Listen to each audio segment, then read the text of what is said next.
DuckTalks is part of Res TV's network of podcasts. Check out res.tv for other great podcasts.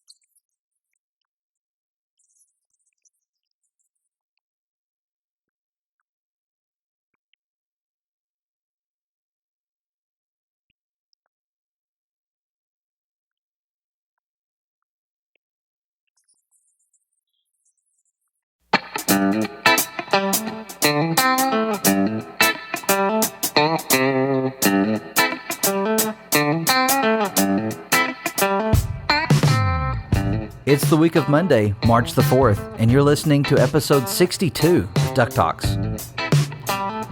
Hey there, and welcome to another episode of DuckTalks. Thanks for joining us. My name's Mitch. I'm one of your hosts, and tonight I have Josh joining me.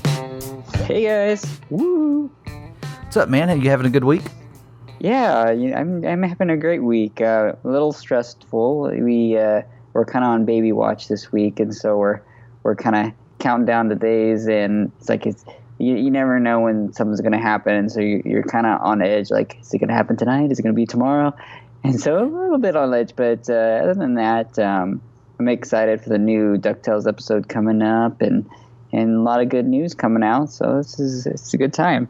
Yeah, it's been a fun week. It's been, already, it's only Monday, but last week and over the weekend, it was a lot of fun because we got news, a lot of news actually, as we've been preparing for this new episode to come, and Disney has doubled down, tripled down on their advertising and really getting the information out there that there is an episode coming this week. So that's where we're going to start. Oh, wait, no, we're not. Hold on.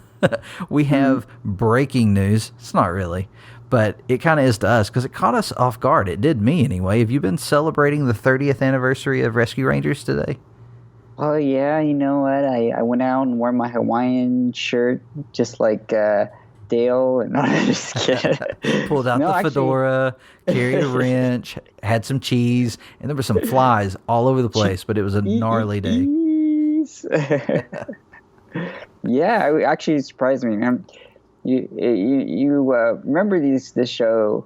I remember the show growing up. It just doesn't seem like it's been 30 years. It's crazy, man. Absolutely crazy.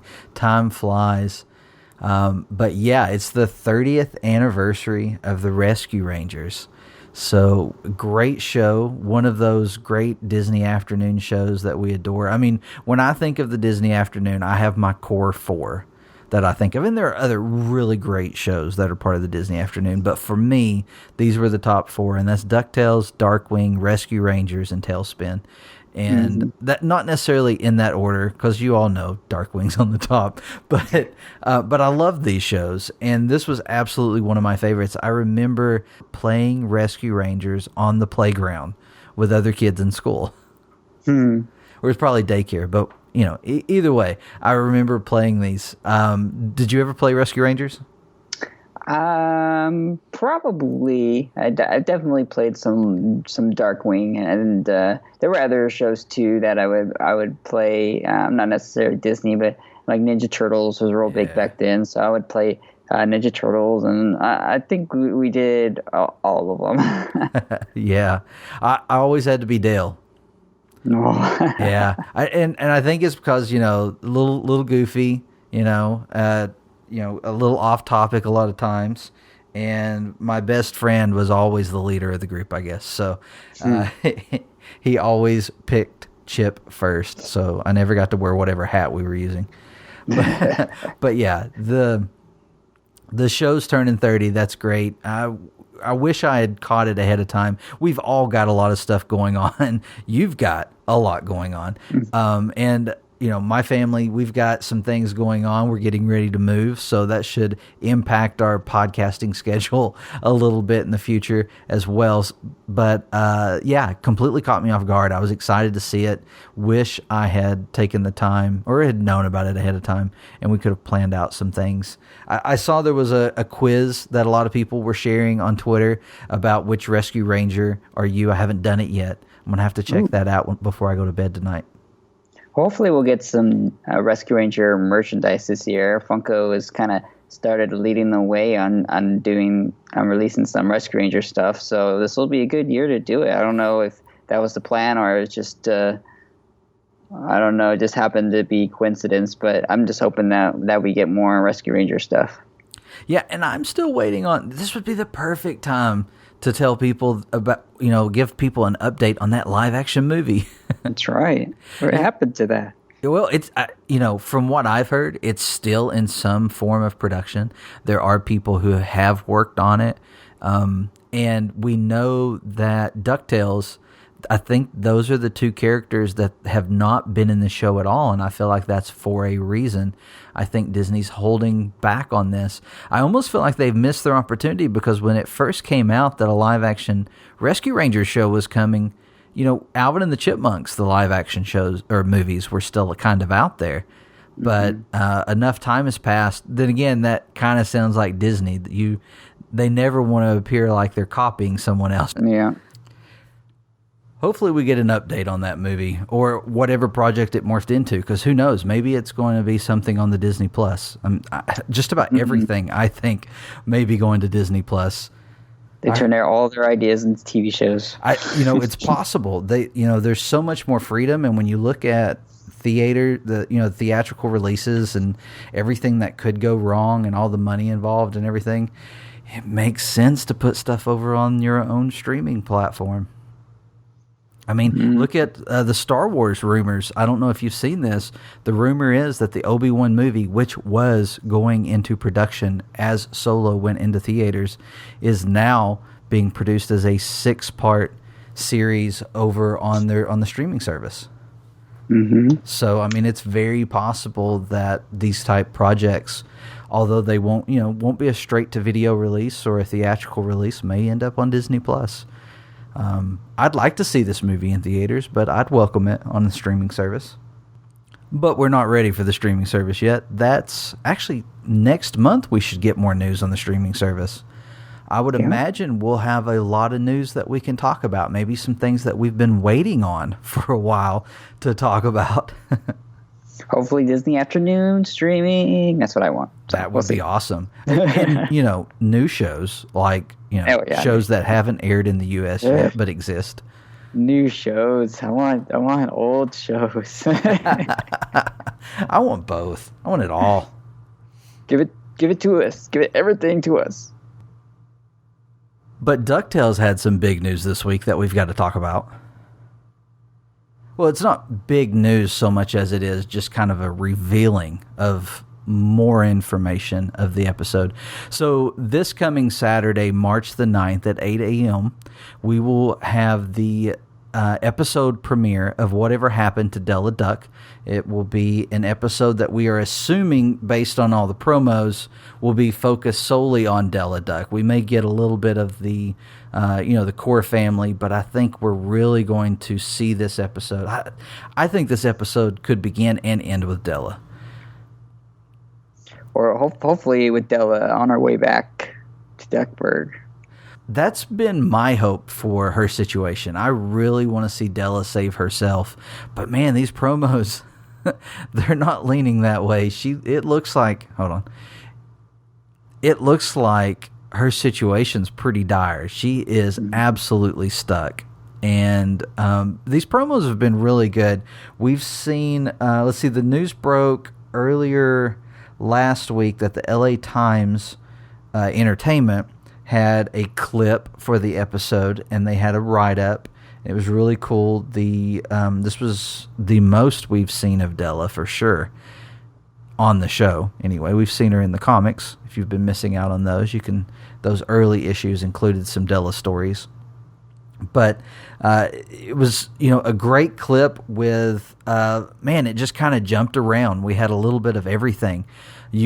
One of the key factors in breaking down that video is to look at Della's hair to kind of see how much time has passed, because she still had her short hair when she, first went off into space. And then we've seen her already on the show at present day, and she has longer hair. So we know that now she has longer hair, and it kind of gives us an idea of when some of these scenes and possibly, some of the things that are said, you never know. They could masterfully be, cutting these to where we're getting voiceover on scenes that they don't belong on. Could absolutely be happening. But for the most part, we got a pretty good indication of, Della has been on the moon for 10 years. I was not expecting that. And one thing that surprised me, and one of your daughters, I don't remember which one you told me, called it out, like, how is she breathing on the moon? And totally it totally explains that. She called out that she they totally brought that up. And they did so in a really fun way, and that was the main focus of that clip, was that once she lands and she realizes that her helmet is cracked, she sees the Oxy-Chew, a packet of gum with Gyro's face on it, and it, you see that it gives you oxygen when you chew it. So she sticks it in her mouth, and then she's like, "Oh, it's licorice." Now, on Tumblr, Frank's been asked a number of questions about Oxy-Chew, and he said that you only have to chew the one piece, and that's all you would need, and that it only came in licorice flavor. So not sure if she's continually chewing this piece of gum, or if it's just once you've chewed it, you're good. So I guess we'll get a little more of that. Another thing that was really cool, and it was one of our fellow DuckTales podcasts that actually caught this the first time I saw it on Twitter. The podcast Amores Patos said that the Oxy-Chew was something from the DuckTales remastered game. I thought that was awesome. Frank responded that everything is canon now. So I like that they would pull, because that's just an obscure reference on the moon level, where Scrooge finds out about the gum.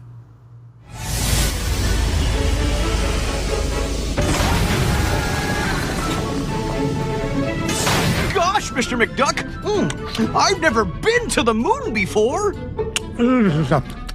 Well, when it comes to space cadets, Fenton, you're a natural. Now, Gyro, why in blazes are we chewing this awful blue muck? Why, that's Oxy-Chew, Mr. McDuck. It's my latest invention, oxygen-flavored taffy.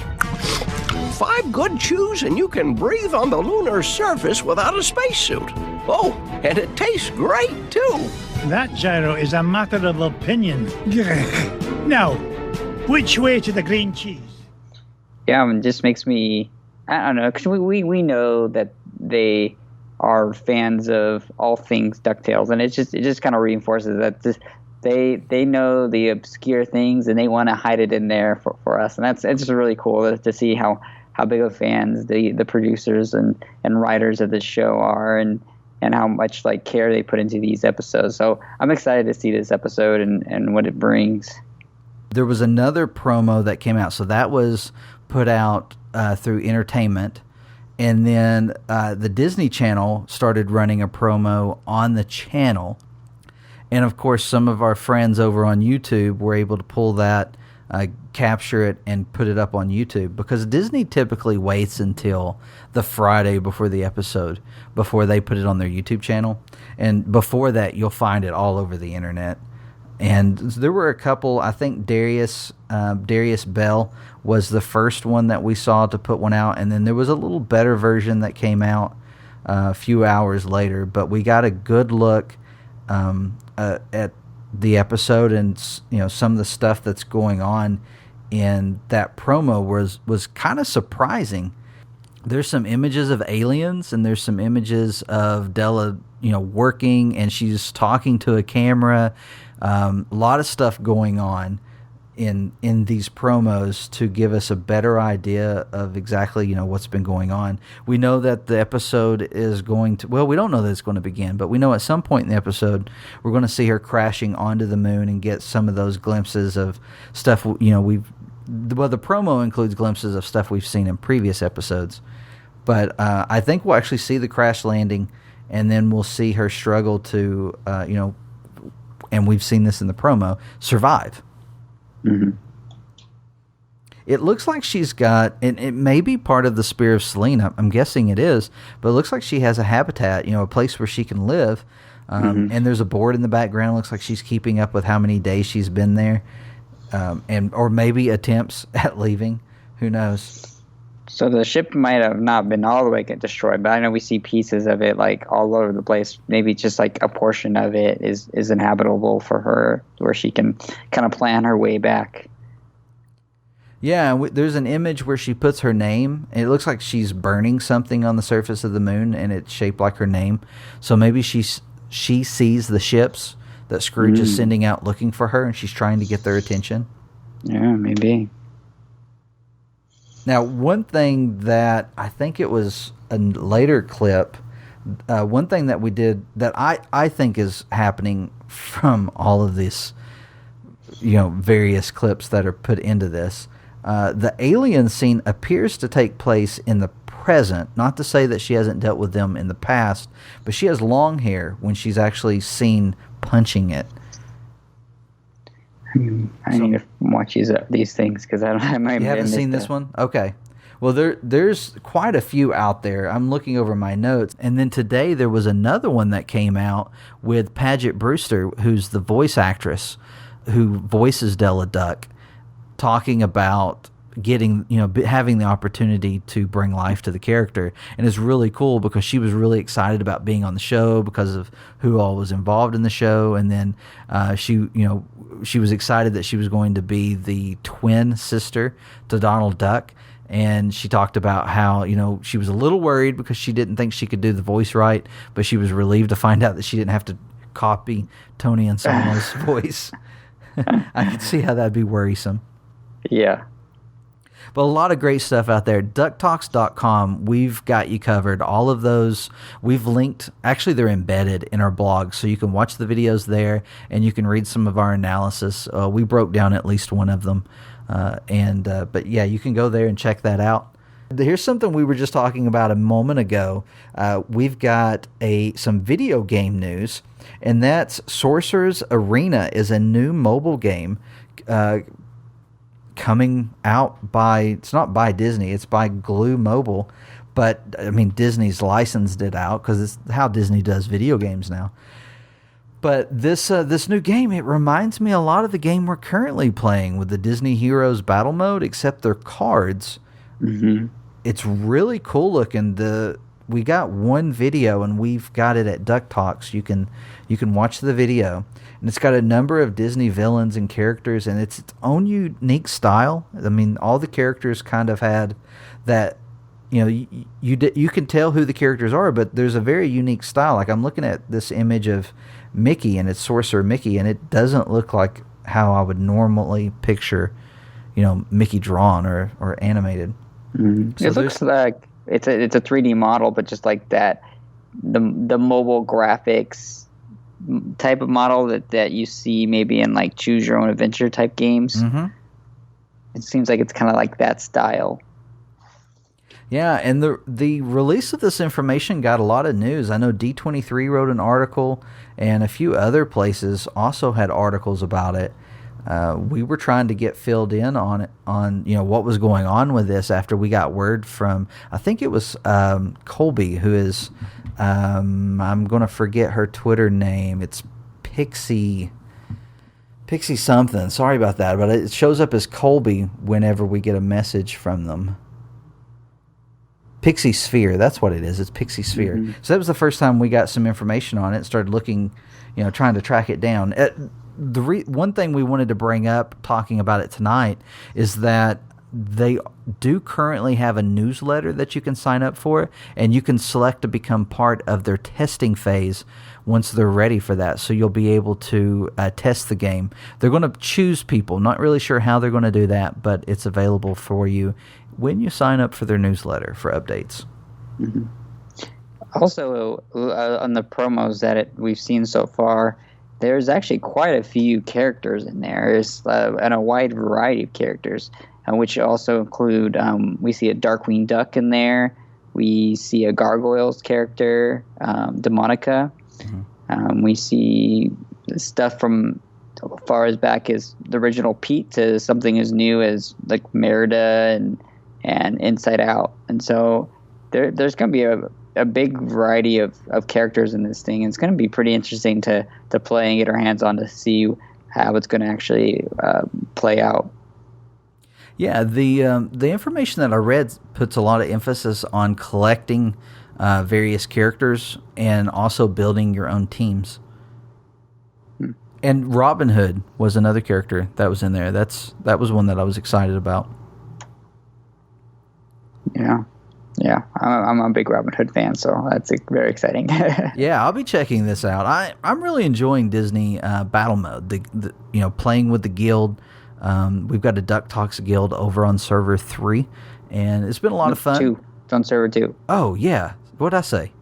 3. No, it's server 2. Go to server 2. Look for DuckTalks. We've still got a few open spots, and we've got a few members who aren't very active. So once we get to that 50, we may, if we have some people wanting to, we'll set it over to private, and you can message us, and we'll reach out to those people and see if they're still playing so that we can fill up those spots with people who are staying active. We've got 40-something members in the guild, and I think we're averaging about 25 check-ins a day. But yeah, you get to play together, or at least you get to work together to finish some challenges and various stuff. So, hey, we're running low on time because we're actually about to make a phone call and have another guest on the podcast. We didn't even talk about that at the beginning of the podcast. I totally meant to open with that, but I was just so excited about the Rescue Rangers information.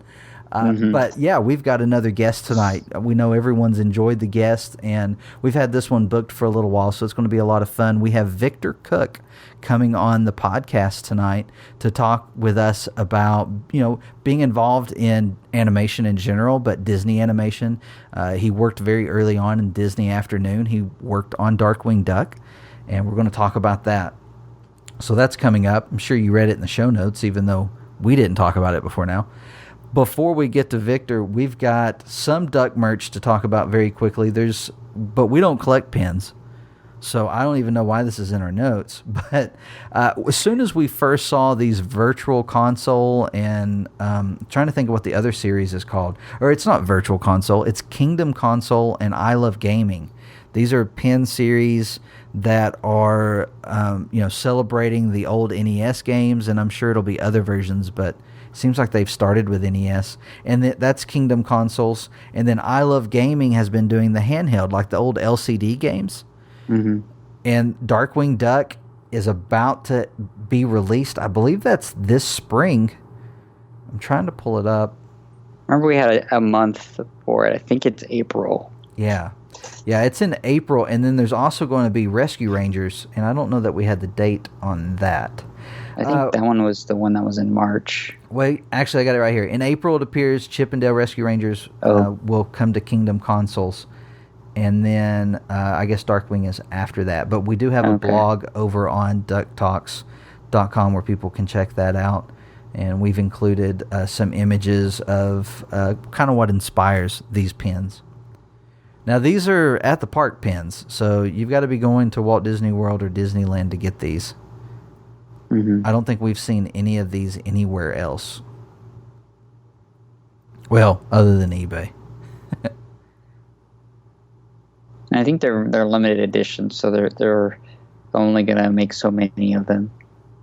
Yeah, actually, I did see that. Yeah, I don't know what limit number it is, but I do remember reading about it being limited.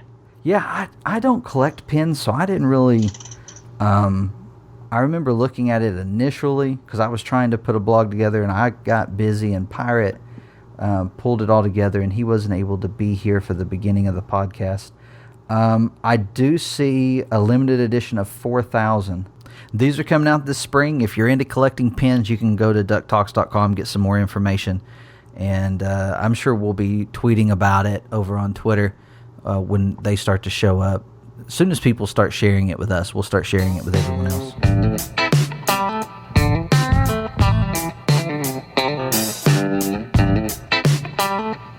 Hey everyone, Pirate Stevens joined us for the rest of the podcast, and not only that, but we've been joined by someone in the animation industry who has really done a little bit of everything. That's actually going to be part of this interview, Victor. We're going to be asking if there's anything you haven't done in animation. Okay. We do want to welcome Victor Cook to the podcast. Thanks for joining us on DuckTalks. Oh, thanks for having me. It's been, I can't remember when it was, but for me, I really got back into following animation in the last couple of years. And it's really been that the Disney afternoon was a big deal to me and Pirate and Josh. We loved it growing up. And it's one of those things that when we got older and started having kids, we wanted to share it with our kids, and they loved it just as much as we love it. And oh, that's great. With that, we started looking into it and, started finding Tad Stones and, Brian Cummings and Katie Lee and all these people who are online that we can now talk to about the shows that we loved. And I came across you. I think you were replying to something Tad posted, and, I'm kind of a creeper. When stuff like that happens, I check and saw that you worked on Darkwing Duck, and I hit the follow immediately. Oh, yeah. Darkwing Duck was my second storyboard job at Disney. Oh, that's great. And we've had Tad on the podcast, and we've also spoken with a few people in voice acting. So it was really exciting for me. I enjoy art, I enjoy drawing, and we're all three fans of animation, of course. But I was really excited to get a chance to speak with someone who, has been a storyboard artist. And then when I started looking over your career, I realized you've been a writer and a producer and a director. Yeah, I've been very fortunate to sort of move on up the ladder, so to speak, and try some different things. And it's been a blast. Working at Disney, I got that job after, I think it was my third year in animation. Or my third or fourth year in animation is when I landed at Disney TV Animation. Well, that's cool. Now, what drove you, what was it about animation that led you there to that career? Oh, gosh, I've been asked this a few times, and I'm not sure how this answer goes over. I sort of, in a strange way, backed into it, I think. I did not start off wanting to be an animator or work in animation. I always loved it, loved watching it. I was a kid of the 60s and grew up watching Johnny Quest and Speed Racer and the Herculoids and all those fun TV cartoons. But I was always imagined myself growing up being a print cartoonist. And the guys I really looked up to back then in the comic strip world were like Charles Schultz. I really admired Peanuts. And from the comic book world, it was Jack Kirby and Neil Adams. So I grew up always thinking I might either draw a comic strip or I might do political cartoons, or if that didn't work out, maybe I'd draw comic books or greeting cards. I really did not think animation. And when I was so middle school, high school, I was always doing comic strips and political cartoons and doing all the artwork for the school stuff. Would sort of reinforce that idea I would be a print cartoonist. And then in college, I was in a life drawing class at the local junior college I went to in Central California, and the teacher noticed that I would do things like put capes on the models. We'd have nude models in the room, and or I put horns on them or turn them into creatures. And sometimes art teachers don't like it when you veer off like that, but she really got a kick out of it. And she told me, now this is the early 80s, by the way, that's just how far back this goes. And she told me one of her former students was at Hanna-Barbera and that I should look him up one day, and she gave me his number. And I wrote it down in the book, and I didn't call the guy until like 5 years later.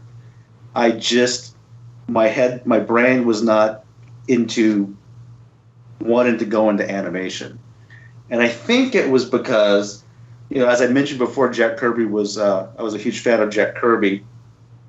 And I read a biography of him where he talked about one of his first jobs was at the Fleischer Studios as an in-betweener on the Popeye and Betty Boop cartoons. But he described it as like drudgery, like working at a car factory, because his job would be, let's say if you have to show a hand move through frame, and somebody drew a hand in the far left frame and somebody drew a hand in the far right frame, and his job was to draw the hand in the middle, right, to give that motion. And it didn't sound appealing to me, and I never really looked into it past that. So cut to 5 years later, I had been working for magazines and newspapers and doing political cartoons for my local newspaper in Orange County, and finally decided to give this guy a call. And he recommended I check out the American Animation Institute, which is the school our local union runs. And I started taking some assistant animation classes. And in that class, I heard of a job opening at Filmation. I don't know if you guys remember Filmation. They did He-Man back in the day. We remember He-Man. Yeah. So that was my first animation job as an in-betweener. And when I got there, they gave me a tour of the studio. And back in those days, the artists were really sectioned off by what they did in the production. So all the colorists were on one floor, all the animators were like on another floor, and the background artists were on a different floor, and on the top floor were the directors and the storyboard artists. So when I was up there, I saw a storyboard, and there's 3 panels on a page that reminded me of a comic strip. And I thought, oh, that's what I want to do if I'm going to stick in animation. And took a few classes, and 2 years later landed some storyboard jobs like in Garfield and Smurfs and shows like that. And then about a year later, I got hired at Disney on Tailspin as a storyboard artist. So it sounds strange to people, but yeah, I didn't set out for it, but I somehow ended up in animation. So you did quite a few Disney Disney TV shows when you started. What was it like working with the Disney Television Animation Studios at that time? Well, it was great in so many ways. Everybody knows about the fun, or they see the results of the fun of seeing their favorite cartoons on TV. But the reality of working in the animation business is a project-to-project job. So, when I mentioned earlier I got hired at Filmation, I had no idea how the entertainment business worked. And I thought when I got that job, I'd be there for 30 years. I just thought that's how it worked. And 2 years later, they were finishing the show, and they had no other project lined up. So that was kind of a scary proposition. So I spent the next sort of year and a half bouncing around. And so when I landed at Disney, it was great because I was, one, surrounded by all these great artists, but two, they offered me a contract. So you had like job security at the same time. So it's fantastic. And while I was on Tailspin is when I noticed this guy, Tad Stones, down the hall was developing the show Darkwing Duck. And one other thing about that first job I got at Tailspin, the producer, Jim Magon, gave kind of a pep talk to the crew in the beginning to the effect of, hey, we should all learn what the other person does. Character designers, learn what the background artists do, or writers, learn what the storyboard artists do, and sort of that. And I was brand new, and I took it to heart, and I signed up for a UCLA extension class in animation writing. Not that I wanted to set out to be a writer, but I was just taking that producer's advice to heart that, hey, learn some other aspects about the business. And when I noticed that Darkwing Duck was in development, I decided my first assignment in class was to write some Darkwing Duck spec scripts. And anyway, by the time I finished the class, the show was out of development and going into production. And everything I'm saying sounds like such one accident after the other, by the way. But I'm in the men's room and I overhear these story editors talking about how Darkwing Duck got picked up for Disney Afternoon and ABC Saturday Morning, and they really needed scripts. And I mentioned I took this class. They had all these springboards. Would they like to hear them? And I pitched my script ideas to one of the story editors, and he liked one and commissioned it. And that was Kung Fooled. So I got to write a script that I eventually storyboarded on. And the other thing about writing that script was, I mentioned Tad Stones earlier, and we're friends now, and I've worked with him on a few projects, and he's a really great guy, super talented. But at the time, he was the big boss of all these shows, and I was the lowly storyboard guy, so there was really no conversation with him. Whenever I saw him, if he wasn't in his office, he seemed like he was always walking real fast to a meeting. So I don't really remember much more than a good morning or hi kind of a conversation. But after I wrote that script, Kung Fooled, I get a knock on my door, and it's Tad, and I don't know if he was so impressed by the actual script, so to speak, but I think he was impressed that the storyboard guy wrote a script. And he told me he liked it.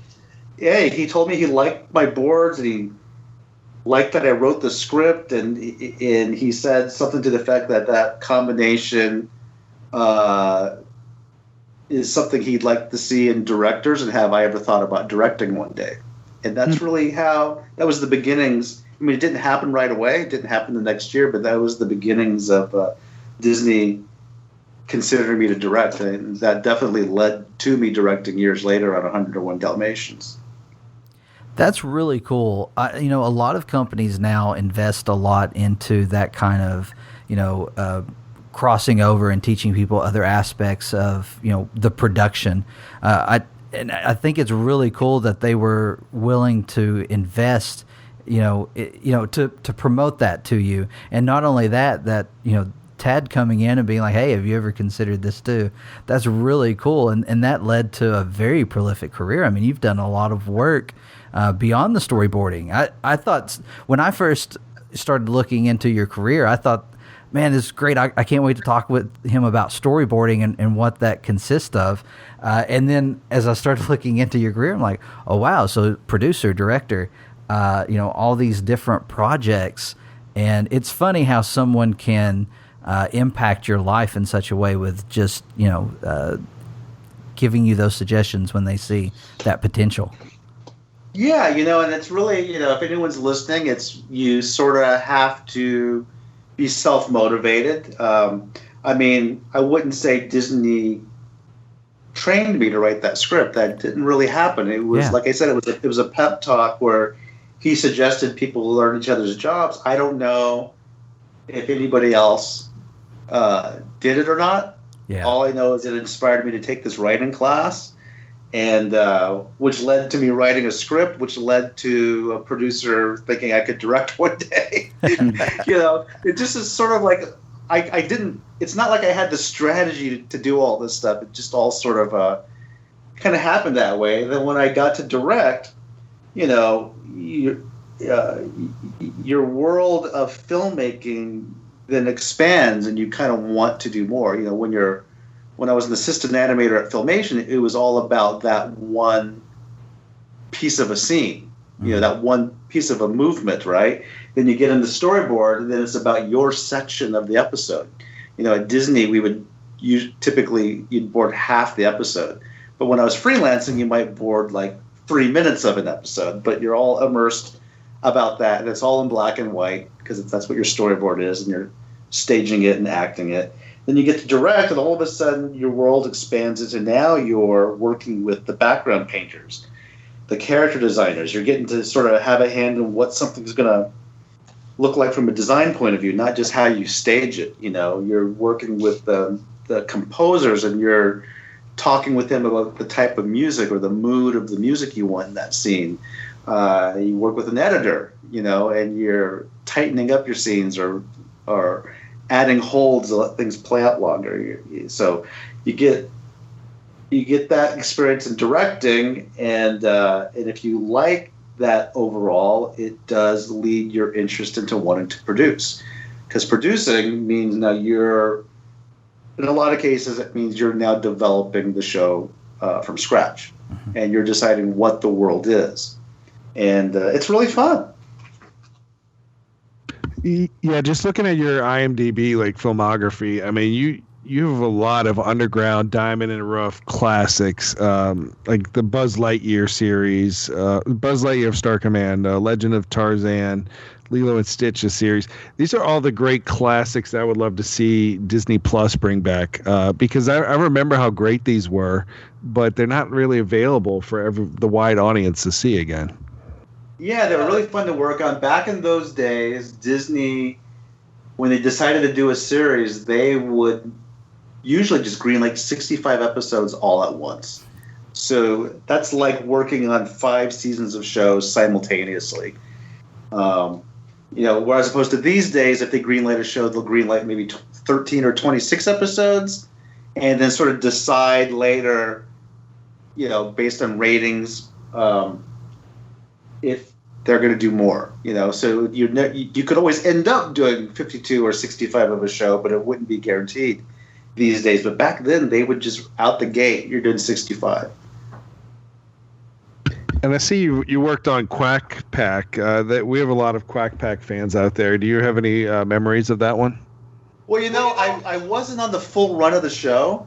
I feel like my memory of it is like I did it as a filler in between going on to something else. But I do remember being really fun, and I do remember the producers. It was Toby Shelton, who was actually one of the main character designers of Darkwing Duck, and Kevin Hops, who was in charge of the writing part of Quack Pack. So it was a great fun working with those two on that show. And I just remember Toby's the way a director, producer would give notes on your storyboards back then is they'd put a Post-it over your storyboard panel and draw. If they wanted to change, they'd draw to show you what they wanted it to do. And, sometimes they're like little stick figure thumbnails or roughs, but, Toby's drawings were like you could frame them. They were so good. Fantastic. So that's my basic memory of the show, is that it was fun, and I really liked working with those guys. So you've been we hear that you've been doing the storyboarding for a long time. Has it changed over the years now that like things are more computer generated now, or do people still like hand draw these like they did back then? You know what? It's still hand drawn, even on a CG show. It's quote unquote hand drawn. The difference is it's just not drawn on paper anymore. You're drawing on a Cintiq, and you're saving it, but you're still drawing. That part hasn't changed. You still have to have the imagination. You have to be able to still read a script and kind of visualize how you want it to look and put that down in a drawing. But back when I was doing it, it was all on paper, and now it's on a digital tablet, but it's still drawing. So that part's the same. You've got to work on a lot of characters that are kind of high profile that a lot of people are familiar with. I know you worked on The Return of Jafar in the Aladdin series, and we already mentioned Buzz Lightyear. And you mentioned Garfield. I think you worked on Garfield and Friends, Smurfs. Yeah. There's a lot of really great character history there that when we talk about animation, a lot of people just truly love. Is there one that holds dear to you? Wow. That you're like, oh, wow, I did this. I got to work on that character. I'd say, it depends on like what I did, right? So as a storyboard artist, I'd say I can't say there's like one. I'd say maybe there were like 2 or 3. I'll mention my top 2. Okay. And one of them was Darkwing Duck for sure. Awesome. It kind of combined the things I liked. I love superhero stuff, and whether it's done straight or comedy. And I loved the old Looney Tunes cartoons, and I felt like Darkwing Duck was a little bit of a merger of that. I met most of my longtime friends in the industry on that show. Met Tad on that show, who was such an influence on me, and years to follow. So that's definitely a standout. And the other one was Gargoyles, because it was so different than anything that was ever done at Walt Disney TV Animation before. All the shows before were characters with big heads. They were 3 heads high. Their acting and body language was very broad, because they were very cartoony. And here was Gargoyles, and even though it had these fantastical characters, you really had to get into staging it as if it were a live-action movie. So from a storyboard point of view, those were great. Directing at Disney, they were all great experiences. I really can't sort of single out one on the directing front. As a producer, supervising producer, director, the Spectacular Spider-Man, I'm very fond of the way that turned out. But I'm proud of all the show. Yeah, and Spectacular Spider-Man in particular, that's a show that honestly I missed when it was out. I wasn't paying as much attention to animation, but I remember coming across it one day, just kind of channel surfing back when we still did that. And I came across it and I didn't know what, I knew it was Spider-Man. I immediately recognized it, but I didn't really know what it was. And I got caught up in it and sat down and started watching it. And at that time, we were still kind of beholden to schedules and everything for television shows. So I had to catch it, I had to find out when it was on and catch it when I could and all of that. And I really enjoyed that show in general, just the look of the show, the pacing. And I love that it was, Peter Parker as a kid. And we can talk about that now because we're a Disney podcast and he's and Spider-Man's owned by Disney. Yeah. But Spectacular Spider-Man was, man, y'all did a phenomenal job with that. And even today, I look at some of the stuff that's out today, and you guys went back to that young Peter Parker, and I love that. Yeah, it may sound surprising to hear this, but there's been so many different animated Spider-Man series over the years, and of course the movies, right? And but back then in 2008, when the show came out, we were the first animated Spider-Man to ever feature Peter Parker as a teenager. All the other ones, he was a college student, and even in the movies until Homecoming, he would be a high school student for say Act 1 of the movie, and then he'd graduate, right? Mm-hmm. And be a young adult. But we were the first ones to sort of go back to the early Steve Ditko era of Peter being a teenager. And the other thing we did on that show that I'm proud of is we sort of looked at the world of New York City that was created originally and what it is now in reality, and sort of modified some of the ethnicities of the characters, which 10 years later I see in Homecoming. I'm not saying they got it from us, but we were sort of the first to do that. We made Liz Allen half Puerto Rican. We made Ned Lee Korean American. We made Kenny Kong Asian American. We retained who their characters were in the comics in terms of their personality and what they were about, but we kind of modified their ethnicity to reflect the real world. And so we were the first to do that. We took some of the graphic imagery from the early Ditko era. He'd do squiggly lines for Spidey sense, or at the end of comic book stories, you'd see him walk off alone, but above the cityscape would be webbing in the sky, and the sky would be all red. It's symbolic, and no animated show had done that before, and we did that. And the writing, the writing was done by Greg Weisman, who created Gargoyles, and that was phenomenal. And the character designs was by Sean Cheeks Galloway. Yeah, I feel like the whole team really just came together to try to do something special. We wanted it to last, and we that was our mission. I guess it's up to you and the fans to decide if we did, but we really poured a lot of ourselves into that show. Now, was that show put out by Sony? That show was produced by Sony, but before the Disney deal, Sony had all the movie and TV rights for the Spectacular Spider-Man.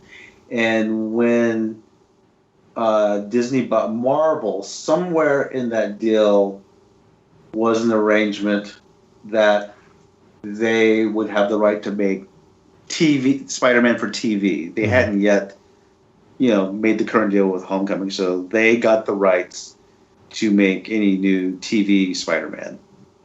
But yeah, originally it was Sony, and we originally produced the show for Kids WB, which was another bit of history, is that was the last network to program Saturday morning cartoons. So our first season was the last year of network Saturday morning cartoons. And then our second season did end up on Disney XD. Right. Now, I had read somewhere that show, was it written in a way to be put out on DVD in like sections, like 3 or 4 episodes together, even though this, it's an ongoing, well, I guess all the stories were individual. The way I remember it was the home video division of Sony Entertainment, something like that, had wanted to release DVDs of an animated Spider-Man. So I think they thought, hey, we will 2 birds with 1 stone here. If we get the money to do that, we might as well make each DVD be able to split up into 3 episodes. Okay, and so that was the original plan. Okay. And Kids WB bought the show. So yeah, we wrote every 3 episodes to be like, it was part 1, 2, and 3 of like a story arc. But the show was really beyond that because it was a 26-episode story.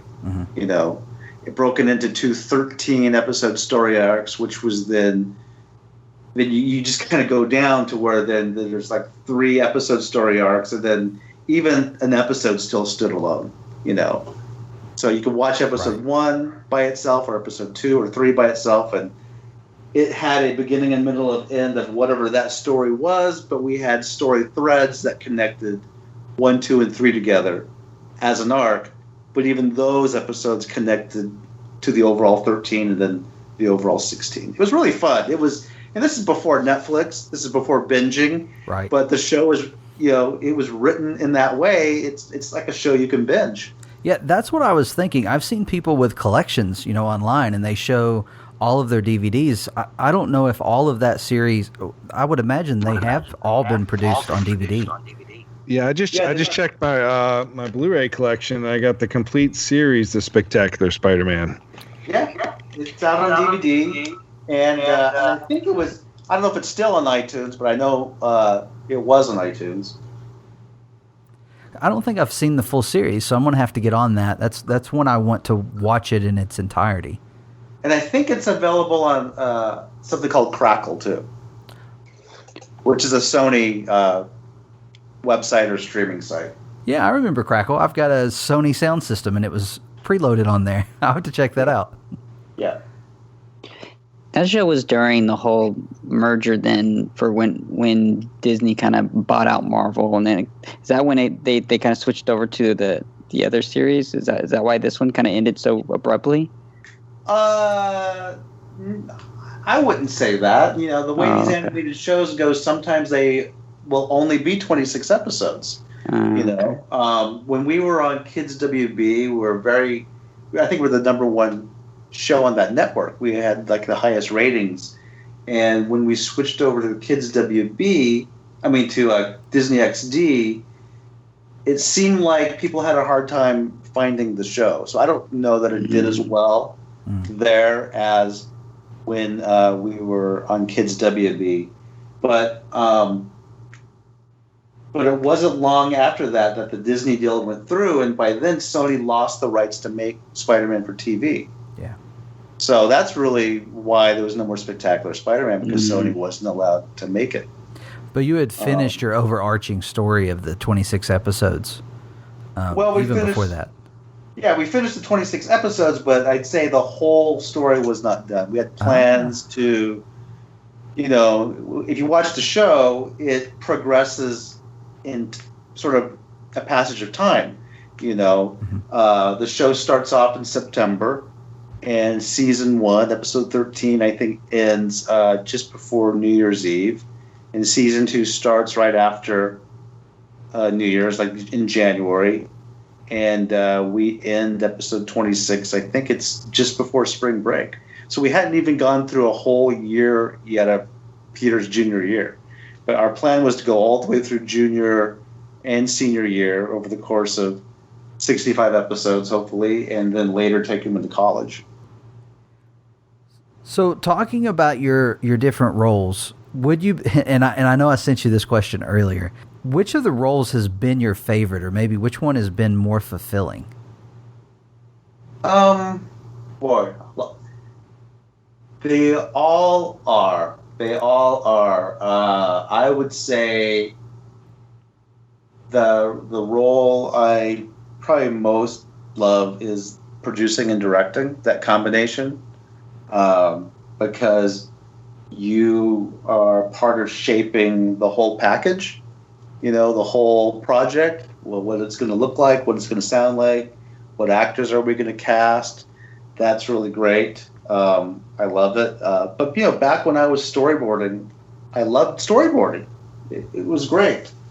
So it just depends. It's like each one seemed to be right for where I was at the time of my life, Storyboarding is, it's kind of like swimming in a weird way, to where, you have to keep doing your paddling, right? And you're moving your arms to swim.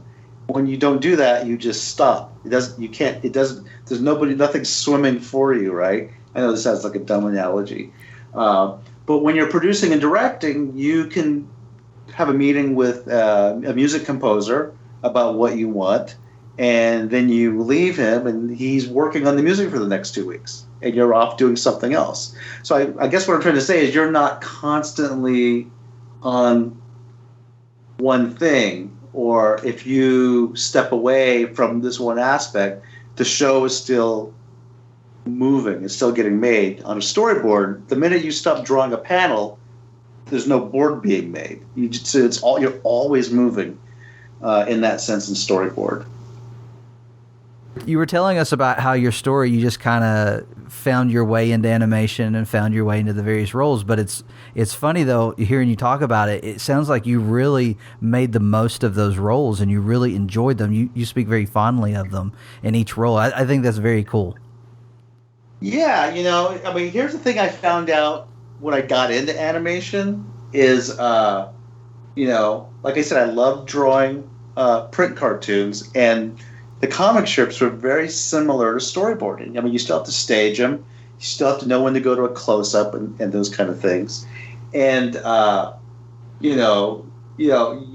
would hear parents say, stop watching so much TV. You're not learning anything from TV, right?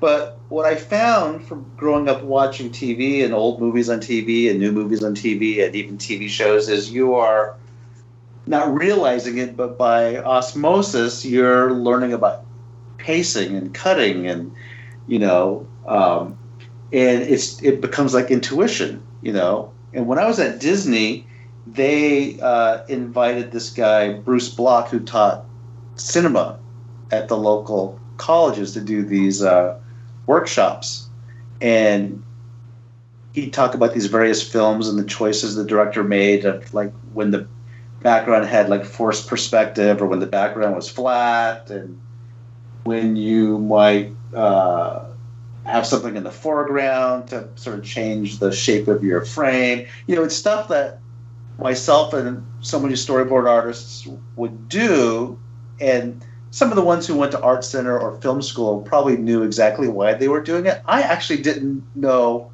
why I was doing it. I just somehow knew to do it, I think, from watching all those movies I saw. And then to hear this guy explain, this is what you're doing, it was great, you know. So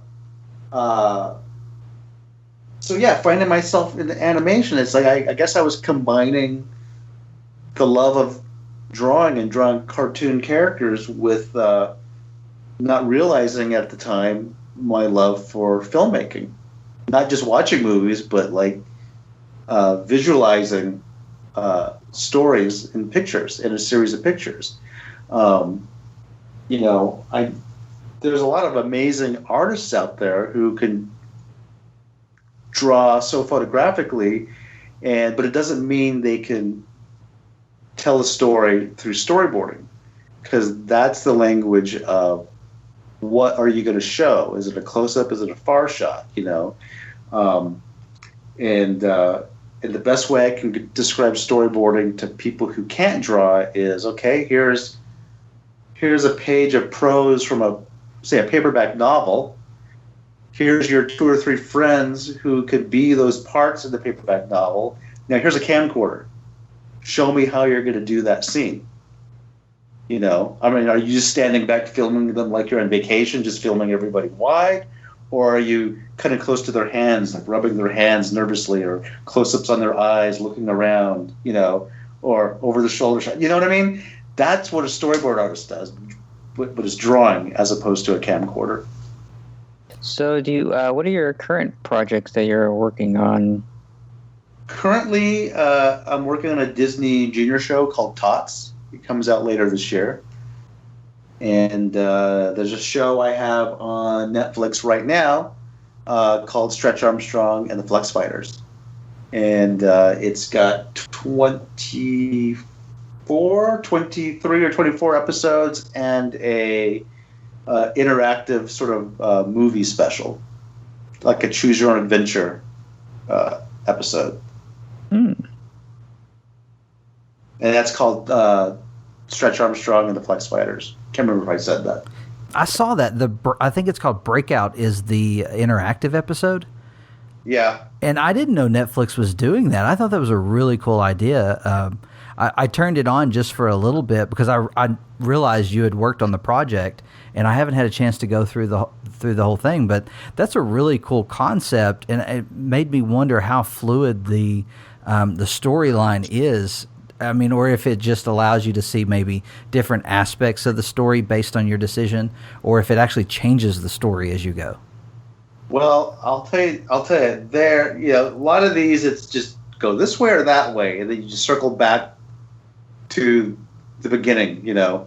But these choices you make take you down, oh my gosh, I want to say over 40 something paths with different outcomes. And we have one character in particular, one of our rogues, bad guys, where he has 2 radically different outcomes that happen to him. And what is also neat about it is no matter the outcome, it's still canon to the show. You know what I mean? It still connects. The story of the Breakout is connective tissue between season 1 and season 2.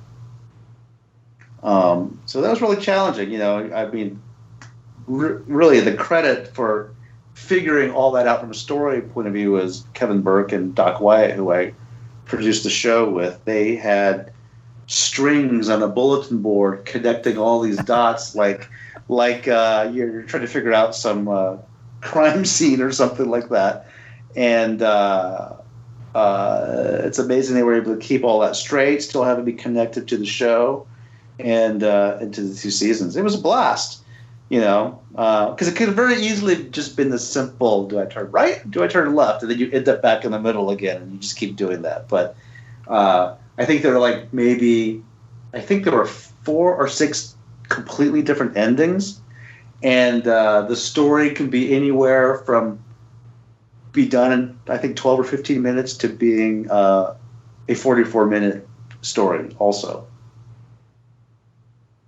So yeah, it was really fun and challenging, and Netflix was really great to work with on that too. I've seen a lot of people excited about the show online. I haven't got to watch it yet, but I did make a note of it this week.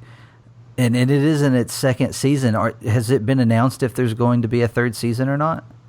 They haven't announced if there's a pickup or a cancellation. Okay. It's just on. I would say if you like binge-worthy shows, if you like the Spectacular Spider-Man, this show it is constructed like most of these shows that you watch, that you can binge watch, where each episode is its own story, but there's connective tissue that goes over a season and over the 2 seasons. And I highly recommend you watch it. It's really fun. There's all these twists and turns and surprises. And by the end of season 1, the status quo radically changed. Like what you thought the show was, it then becomes like a different show. The groundwork for a different show starts for season 2. And when you watch season 2, all these characters that you met in season 1, main characters and sort of reoccurring incidental characters, you start delving deeper into their pasts and their backstories, and you start learning more about them. And it gets a little darker, in season 2. And so in addition to that, I want to talk about, the cast is really great. We have Scott Menville, who most people may know him as voicing Robin in the Teen Titans. He plays Jake Armstrong, who's Stretch. The Flex Fighters are a team of 4, which is Stretch, Wingspan, Omnimass, and Blind Strike. And playing Omnimass is OG Banks, who he voices on a lot of Marvel shows. And Wingspan is voiced by Stephen Yeun, formerly of The Walking Dead, Glenn of The Walking Dead. Intercast, we have Kate Mulgrew from Star Trek Voyager, Walter Koenig, who is the original Mr. Chekhov from the original Star Trek. Some of your favorite voice actors voicing the villains. So yeah, definitely, it's a fun show to watch. Yeah, it's got a lot of big name actors in this. I was looking through all the different actors that have been on the show. Do you have any? Do you have any say on who does the voices of these, or? Oh yeah. That's what I was mentioning earlier. The fun of when you produce a show, you're part of shaping that. Mm-hmm. So that was Kevin and Doc and I. We were the EPs of the show, and we put our list together of who we like, and then we get together with the executives at Hasbro and Netflix and get their wish list, and we audition all these actors, and we'd after hearing them, you have an idea of who you want even beforehand, and the audition is sort of like the proof of concept, so to speak, for people who may not necessarily know who they want yet, and then you present your choices, and we're very lucky. It seemed like Kevin, Doc, and I, and everyone else involved were pretty unanimous on every part cast. Mm-hmm. I loved your Hellboy animated movie, and I wish you could get a Netflix series going with Hellboy. I think that'd be outstanding. Yeah, now's the time, huh? Right? Now's the time to do that. My gosh, somebody needs to do that. That'd be awesome. But yeah, that was really fun too, and that was sort of a little bit of the transition for me going from Disney to the Spectacular Spider-Man. Because I had spent so many years at Disney. I was there for, I think, 16 years, and about 10 or 11 of those years as a director. And this is before Disney bought Marvel. So the one type of show that they really weren't making were superhero shows. I mean, they had made Gargoyles back in the early 90s, but it was really the only one, right? So I kind of had a hankering to wanting to do a show like that. And so Hellboy popped up, and so I left Disney for just the duration to work on one of the Hellboy DVDs, and then was back at Disney. But while I was doing the Hellboy DVD, that's really what led to me getting the Spectacular Spider-Man. Well deserved, because both of those are home runs. Oh, thank you. Victor, do you travel to any conventions? Is that something that you enjoy doing right now? I really enjoy it. I don't. I go to the ones I'm invited to, so I'm not invited to a ton. I've been to Denver Comic Con. I've been to Fort Collins Comic Con. I've been to Sacramento Comic Con and San Diego Comic Con. So if invited, I go and I enjoy it. I love meeting the fans and talking about all this stuff in person with them. That's what's really cool about the internet. I mean, we don't always get to meet people at conventions, or sometimes, some of these conventions are so large, you don't even know who's there until it's too late. But, with the internet, it's really cool about being able to find out about these people who, such as yourself, who have worked on all of these projects that we're fond of, and to find out, more about you and what you have going on. It's really cool that social media with Twitter and Instagram and all of that is available. Where might people who are interested in following you, where would they find you? You can find me on Twitter, which I only joined, I think, about a year and a half ago. I didn't really know much about Twitter. It was about the time I followed you. Yeah, well, I was at Hasbro at the time, and it was maybe 1 or 2 months before the show came out, and the people in the PR department had asked us to start sharing stuff on social media. So really the only social media that I did anything on was Facebook, but those are mostly people I already knew personally, family and friends, I didn't really understand Twitter. At first I thought it was kind of like Facebook, but I soon learned, no, it's not really like that, because it's people you haven't met before can follow you. And it seemed like Twitter could be more about like this aspect of your life almost totally, right? Where Facebook could be, I could be posting a picture of my kid's birthday or something like that. But in Twitter, it's like you can talk about your current shows, your old shows. When I first went on Twitter, I sort of did a combination of posting about Stretch, just to get people interested in Stretch, because that's what the PR guys asked me. But it was also, we were coming up on the 10-year anniversary of the Spectacular Spider-Man, so I started posting these old clips of episodes of the Spectacular Spider-Man. I was just surprised at the sort of people responding to those old clips.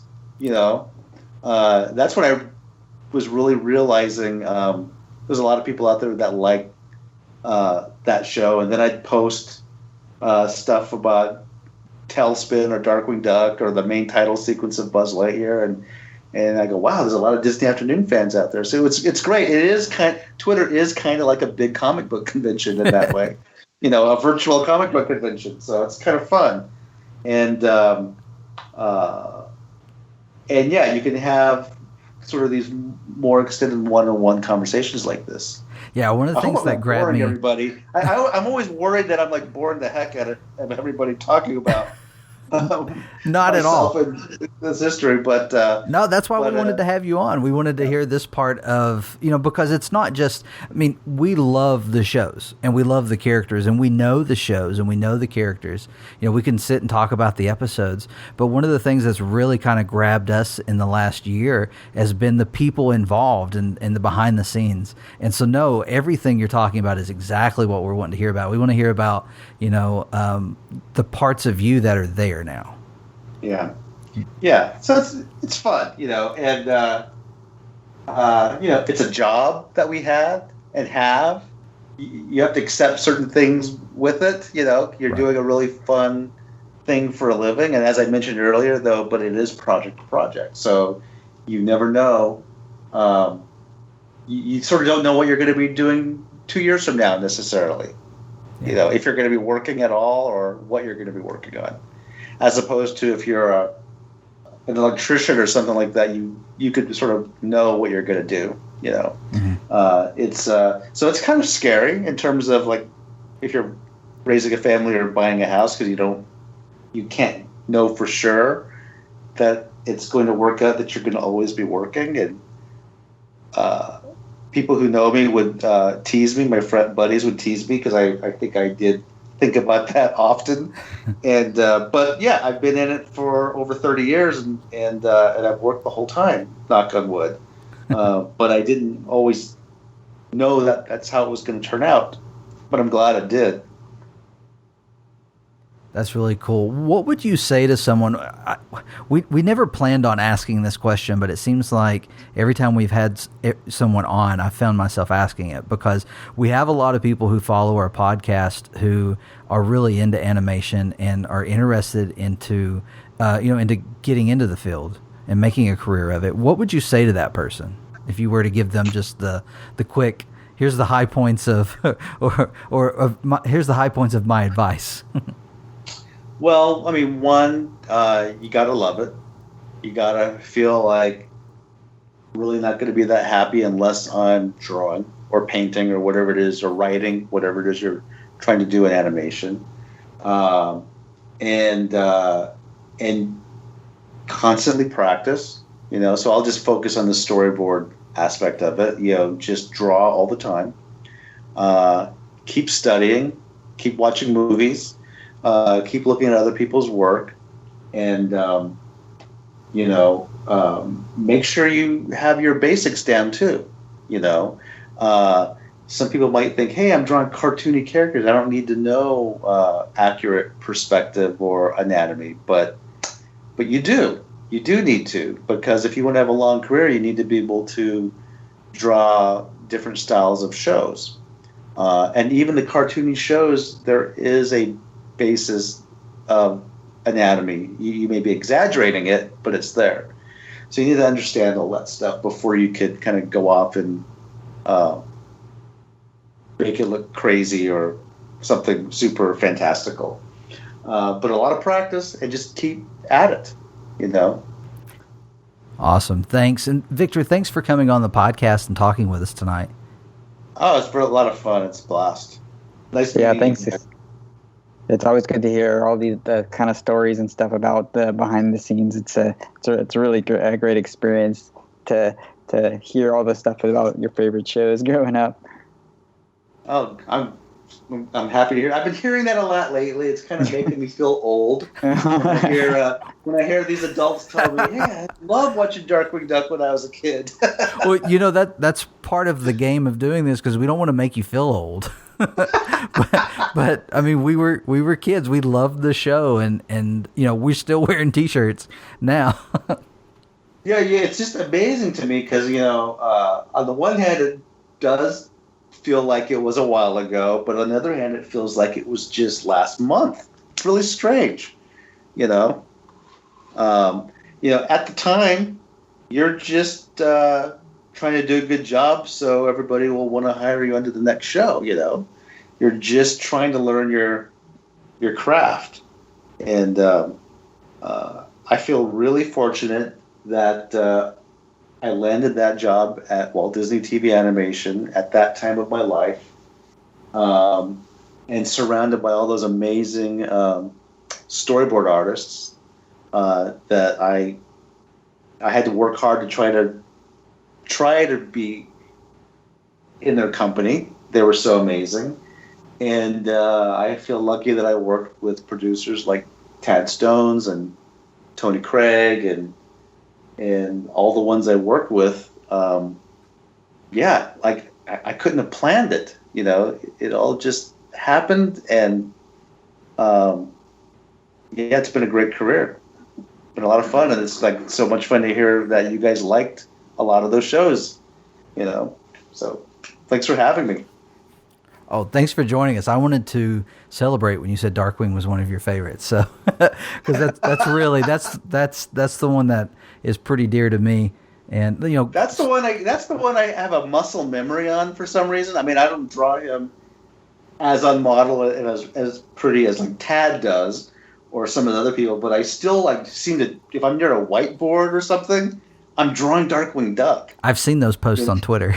And one of our Disney executives told me that they were in a conference room where there were all these drawings of Darkwing Duck on the whiteboard. And I said, I did that last March. It's like nobody erased them.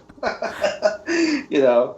So, yeah, I don't know. That's the one I doodle a lot. I think it's cool. I think the studio still has a real love for the character. We're hoping to see some more of the character in the future. I mean, we've already seen him a little bit in the past year, so and you know, marketing, merchandise. There's a lot more going on right now than there was when we were kids, which is great because we have more money now than we did when we were kids.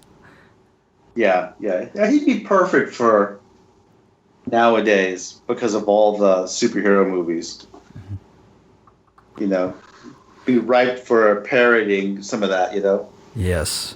We're hoping for it. But Victor, we'll be sure to let everyone know where they can, we'll include some links in our show notes so that people can, follow you on social media and check out your work. And hopefully people will go to Netflix and check out Stretch Armstrong. And I'm hoping I can get to eBay or Amazon before everybody goes and picks up that Blu-ray copy. I didn't know it was collected on Blu-ray. I'm going to have to get a hold of that. Pirate sent me a picture of his just a moment ago just to rub it in. Yeah, it's $27 on Amazon. Just go get it. I'm going to as soon as we're done.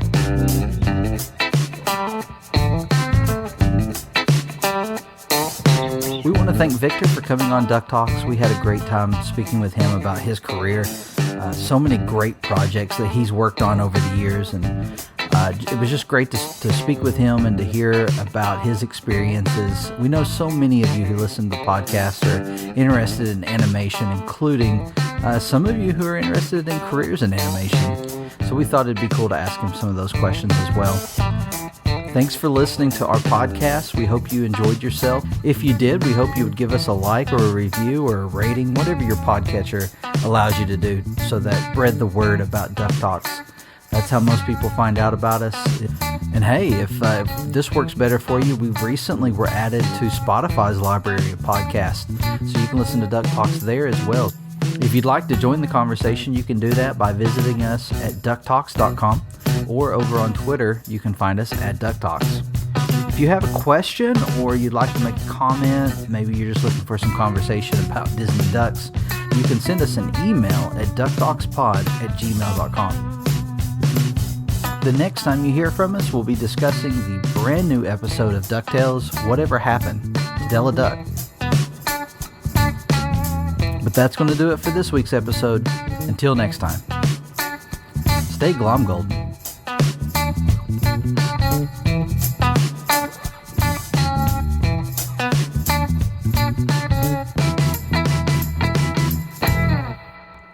Duck Talks is intended for entertainment and information purposes only.